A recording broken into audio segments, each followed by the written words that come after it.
Chapter 16. I will tell you just a little. Poor Blossom, Uncle Henrik said, laughing after dinner that evening. It was bad enough that your mother was going to milk her after all these years of city life, but Anne-Marie, to do it for the very first time, I'm surprised Blossom didn't kick you. Mama laughed too. She sat in a comfortable chair that Uncle Henrik had moved in from the living room and placed in a corner of the kitchen. Her leg, in a clean white cast to the knee, was on a footstool. Anne-Marie didn't mind their laughing. It had been funny. When she had arrived back at the farmhouse, she had run along the road to avoid the soldiers who might still be in the woods now. Carrying nothing, she was in no danger. Mama and Kirsty were gone. There was a note hastily written from Mama that the doctor was taking her in his car to the local hospital, that they would be back soon. But the noise from Blossom, unforgotten, unmilked, uncomfortable in the barn, had sent Anne-Marie warily out with the milking bucket. She had done her best, trying to ignore Blossom's irritated snorts and tossing head, remembering how Uncle Henrik's hands had worked with a firm, rhythmic pulling motion, and she had milked. I could have done it, Kirsty announced. You only have to pull and it squirts out. I could do it easily. Anne-Marie rolled her eyes. I'd like to see you try, she thought. Is Ellen coming back? Kirsty asked, forgetting the cow after a moment. She said she'd make a new dress for my doll. Anne-Marie and I will help make a dress for your doll, Mama told her. Ellen had to go with her parents. Wasn't that a nice surprise that the Rosens came by last night to get her? She should have waked me up to say goodbye, Kirsty grumbled, spooning some imaginary food into the painted mouth of the doll she had propped in a chair beside her. Anne-Marie, Uncle Henrik said, getting up from the table and pushing back his chair. If you come with me now to the barn, I'll give you a milking lesson. Wash your hands first. Me too, said Kirsty. Not you too, Mama said. Not this time. I need your help here since I can't walk very well. You'll have to be my nurse. Kirsty hesitated, deciding whether to argue. Then she said, I'm going to be a nurse when I grow up, not a cow milker, so I have to stay here and take care of Mama. Followed as usual by the kitten, Anne-Marie walked with Uncle Henrik to the barn through a fine, misty rain that had begun to fall. It seemed to her that Blossom shook her head happily when she saw Henrik and knew that she would be in good hands again. She sat on the stacked hay and watched while he milked, but her mind was not on the milking. Uncle Henrik, she asked, where are the Rosens and the others? I thought you were taking them to Sweden on your boat, but they weren't there. They were there, he told her, leaning forward against the cow's broadside. You shouldn't know this. You remember I told you it's safer not to know. But, he went on, his hands moved with their sure and practiced motion. I will tell you a little, because you are so brave. Brave? Anne-Marie asked, surprised. No, I wasn't. I was very frightened. You risked your life. But I didn't even think about that. I was only thinking of... He interrupted her, smiling. That's all that brave means, not thinking about the dangers, just thinking about what you must do. Of course you were frightened. I was too today.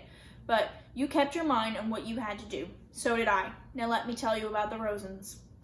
Many of the fishermen have built hidden places in their boats. I have too, down underneath. I have only to lift the boards in the right place, and there is room to hide a few people. Peter and the others in the resistance who work with them, bring them to me, and to the other fishermen as well. There are people who hide them and help them along the way to Gilleleahy. Anne-Marie was startled. Peter is in the resistance? Of course! I should have known. He brings Mama and Papa their secret newspaper, the Fridansk, and he always seems to be on the move. I should have figured that out myself. He is a very, very brave young man, Uncle Henrik said. They all are. Anne-Marie frowned, remembering the empty boat that morning. Were the Rosens and the others there, then, underneath, when I brought the basket? Uncle Henrik nodded. I heard nothing, Anne-Marie said. Of course not. They had to be absolutely quiet for many hours. The baby was drugged so that it wouldn't wake and cry. Could they hear me when I talked to you? Yes. Your friend Ellen told me later that they heard you, and they heard the soldiers who came to search the boat. Anne-Marie's eyes widened. Soldiers came? She asked. I thought they went the other way after they stopped me. There are many soldiers in Gilleleahy and all along the coast. They are searching all the boats now. They know that the Jews are escaping, but they are not sure how, and they rarely find them. The hiding places are carefully concealed, and often we pile dead fish on the deck as well. They hate getting their shiny boots dirtied. He turned his head and grinned. Anne-Marie remembered the shiny boots confronting her on the dark path. Uncle Henrik, she said, I'm sure you are right, that I shouldn't know everything, but please, would you tell me about the handkerchief? I knew it was important, the packet. That's why I ran through the woods to take it to you. But I thought maybe it was a map. How could a handkerchief be important? He set the filled pail aside and began to wash the cow's udder with a damp cloth. Very few people know about this, Anne-Marie, he said with a serious look. But the soldiers are so angry about the escaping Jews and the fact that they can't find them that they have just started using trained dogs. They had dogs, the ones that stopped me on the path. Uncle Henrik nodded. The dogs are trained to sniff about and find where people are hidden. It happened just yesterday on 2 boats. Those darn dogs, they went right through dead fish to the human scent. We were all very, very worried. We thought it meant the end of the escape to Sweden by boat. It was Peter who took the problem to scientists and doctors. Some very fine minds have worked night and day trying to find a solution. They have created a special drug. I don't know what it is, but it was in the handkerchief. It attracts the dogs, but when they sniff it, it ruins their sense of smell. Imagine that! Anne-Marie remembered how the dogs had lunged at the handkerchief, smelled it, then turned away. Now, thanks to Peter, we will have such a handkerchief, each boat captain. When the soldiers board our boats, we will simply pull the handkerchiefs out of our pockets. The Germans will probably think we all have bad colds. The dogs will sniff about, sniff the handkerchiefs we are holding, and then roam the boat and find nothing. They will smell nothing. Did they bring dogs to your boat this morning? Yes, not 20 minutes after you had gone. I was about to pull away from the dock when the soldiers appeared and ordered me to halt.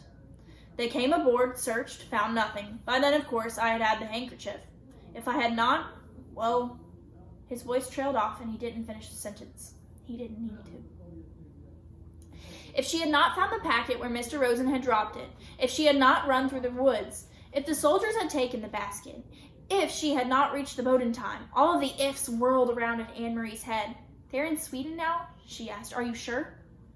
Uncle Henrik stood and patted the cow's head. I saw them ashore.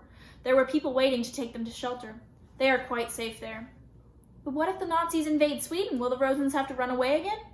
That won't happen. For reasons of their own, the Nazis want Sweden to remain free. It is very complicated.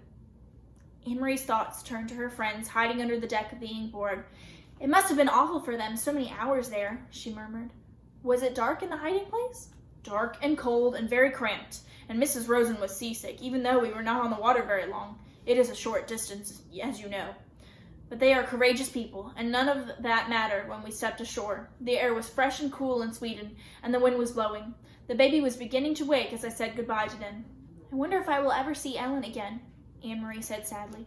You will, little one. You saved her life, after all. Some day you will find her again. Some day this war will end, Uncle Henrik said. All wars do. Now then, he added, stretching. That was quite a milking lesson, was it not? Uncle Henrik, Anne-Marie shrieked, and then began to laugh. Look! The god of thunder has fallen into the milk pail.